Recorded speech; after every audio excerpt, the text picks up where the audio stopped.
Good morning, everyone. Yeah, yesterday I had a chance to pick up a used Tetsubin here in Calgary, and I've been putting it through a kind of restoration process.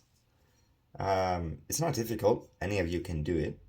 There's just certain things to look for and to do, and I'll just kind of tell you what they are.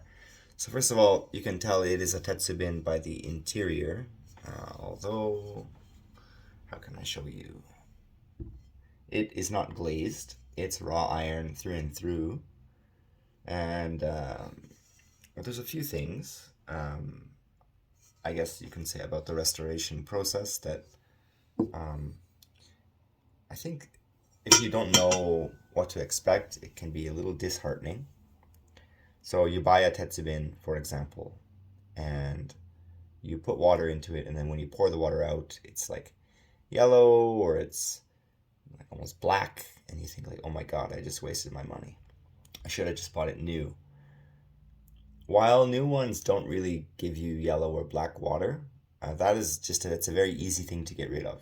It just takes time.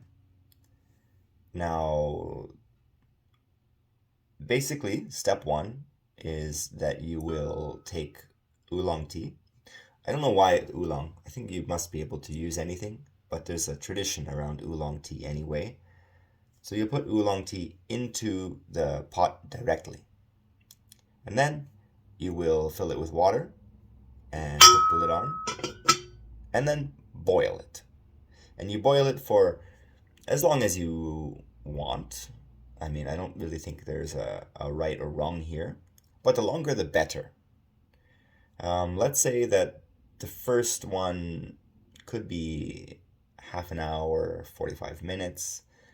When you pour that water out, it will be like ink black. And that's a good thing. You want to see that. Once you do that, you can take all of the leaves from the inside that have now been boiled and used, and you can ball them up in your hand, and you can rub the outside with it. It will help to clean it up.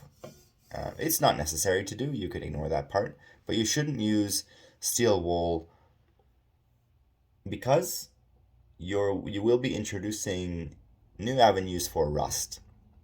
So maybe even a Scotch-Brite pad is risky unless it has been used a lot. So anyway, tea is the answer here. It is traditional. I usually use oolong tea when I do these things. I use tea guanyin. It's because I usually have a lot kind of sitting around. You would notice that, although you can't see it here, and I'll try to get a picture, there are two unusually colored holes in the bottom of this pot, and it looks like they're patched. That is using urushi, lacquer from the lacquer tree. There are pinholes during the production process that need to be sealed, otherwise the kettle will leak. So don't try to rub those off, is my point. But yeah, let's just get into the process. So this used Tetsubin that I bought, I already boiled tea in it once, and the tea will pour off like inky black. I've refreshed the tea, boiled water in it. Now I'll clean the outside, basically steeping the Tetsubin in oolong tea until this cools down.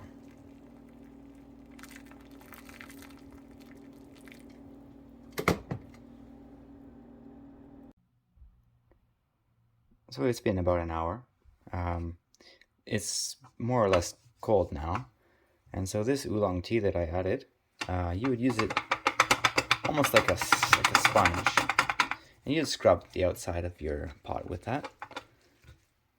Anyway, let's have a look at what's inside here.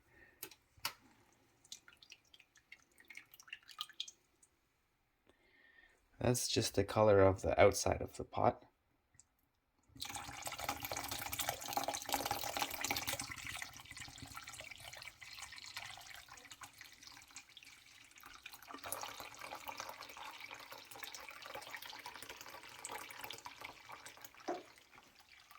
So this is much cleaner than it was my first round of cleaning.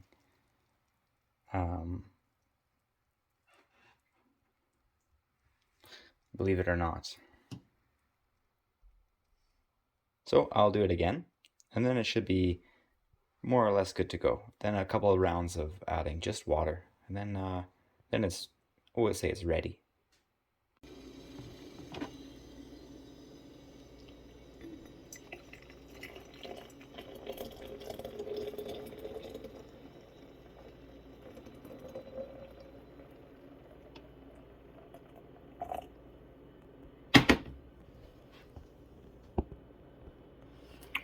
Well, water doesn't look bad, but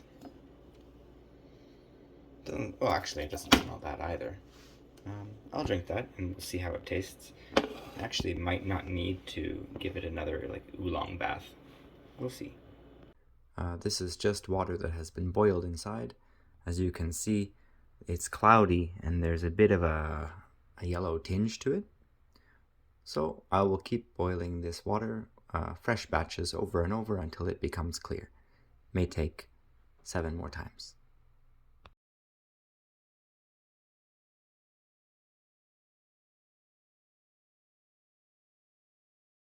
I think this might be just the easier option. I still think we have to get rid of some of the oxidation that has occurred inside. So we soak again with tea.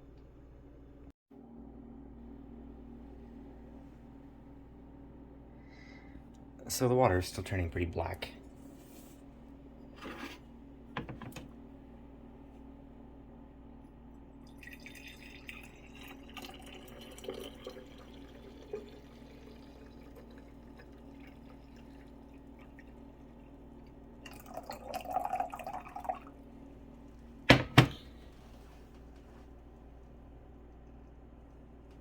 Anyway, do it again. It would be an expensive process to keep using new tea every time that I boil it, so I will reuse tea that I have used already. Just want to make sure that there's no carryover from that black stuff, so what I'll do is just give a rinse.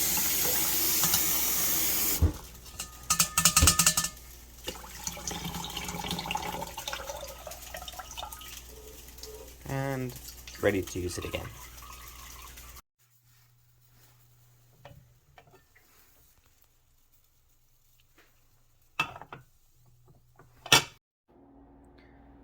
And after boiling it again, this is where we're at. Well, it seems to me that the cloud and haze is coming back. So these are pots 3 and 4 after the third round of boiling in tea. They both look pretty good.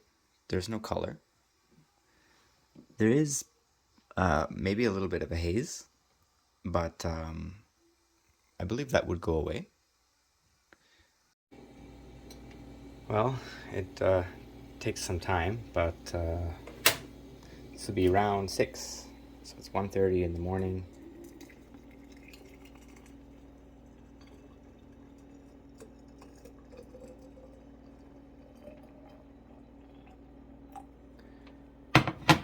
And round 5, round 6, no yellow, no haze. I would say mission complete.